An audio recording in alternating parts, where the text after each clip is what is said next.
Well, good morning, everyone. Let's take our Bibles to Galatians chapter number 5 for verses 16 through 18 in our Sunday morning recap. Listen, we've got this encouragement, this mandate, this urging to walk in the Spirit. That's what our urging, our command, our really the demand or the necessity in the Christian life is to walk in the Spirit. That's what our Sunday morning recap is going to be about. But let me just say this. Yesterday was amazing. Last night was amazing. If you're not aware of it, we were running in October at 5:30 p.m. each Sunday.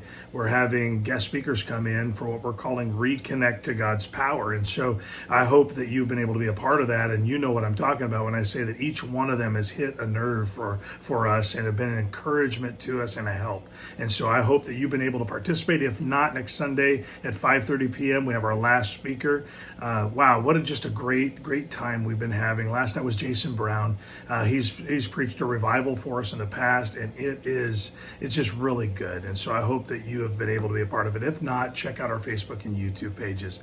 You'll want that one, and you'll want yesterday morning's message, the one I'm going to recap right now. So Galatians chapter number 5, verse number 16. Let me just read it to you. It says this. It says, "This I say then, walk in the Spirit, and you shall not fulfill the lusts of the flesh." And so we see something here that we don't see everywhere in the Bible. This specifically tells us what direction to look. I think that a lot of times we can get really fixated on the problems that we have or the sins that we're battling, and we keep our eyes focused on it because we're trying to keep an eye on that so it doesn't overtake us. Or it's like we got one eye looking over our shoulder all the time. And God says, don't be looking over your shoulder at the mistakes you've made. Let's look towards the Spirit and let the Spirit guide us.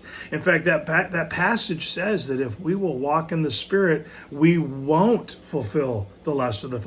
So walking in the Spirit is more important than trying to stop doing whatever it is we know God has pointed out to us that's wrong. Actually, walking in the Spirit is the antidote. It's the fix. And the reason why we need to walk in the Spirit, we can't have like these little side sins that are just kind of lingering forever in our lives, is because we'll either serve one or serve the other. We'll either be following one because they're at odds with each other. In fact, verse number 17 says this. It says, "For the flesh lusteth against the Spirit against the flesh. And these are contrary the one to the other, so that we cannot do the thing that we would." And so think about this. The Bible is saying that if we're not fixated on the Spirit, we will probably be fulfilling the lust of the flesh in some way. And if we're fulfilling the lust of the flesh in some way, we won't be able to walk in the Spirit because those two things are at odds. In fact, the terminology we're using is tug of war. There's a tug of war for our souls. And Paul even talked about his own battle with this in other places. I think it was in Romans where he talked about, here's what I'd like to do,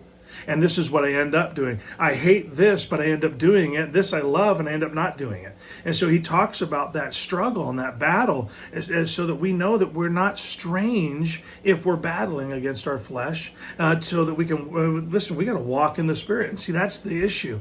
Walk in the Spirit, and slowly but surely that battle with the flesh is going to be brought under control. It's going to be brought under the Spirit's control because the Spirit is the one that is leading us. What's beautiful is that this passage tells us that if we'll walk in the Spirit, God is going to take care of the other stuff for us. Verse number 18 was kind of interesting. It says, "But if ye be led of the Spirit, ye are not under the law." And I think that this little piece is added on there because I think that a lot of people are looking for a loophole where they can do some of their sin and then serve the Lord anyway.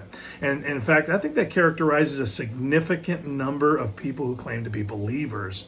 That they're still playing with sin and believing they're okay with God. And in some ways that might be true, but in most ways, not so much. In fact, it says here that if you are indulging in the flesh, you are living for the flesh, even if you're doing some spiritual things. That's one thing I wanted to drive home to everyone. You can't create your mixture of spirit and flesh things and call it good enough and say, well, I'm mostly living for the Lord.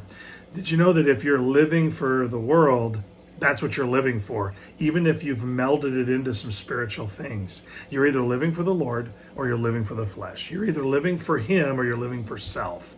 And so let that really sink in. Listen, walking in the Spirit has a very specific result. It's called fruit. Walking in the flesh has a very specific result. It's called the lusts of the flesh or the works of the flesh. Listen, we can't do both because they're very different. A little bit more here. Listen, the focus is on what the Spirit wants instead of what the flesh. When we walk in the Spirit, our flesh, it's bound. And listen, walking in the Spirit is an act of submission and honor. And so listen, I want to encourage you, walk in the Spirit. When you're walking in the Spirit, your focus isn't on the flesh, it's on God. Let God have your undivided attention. Hope that helps. Enjoy a great start to your week.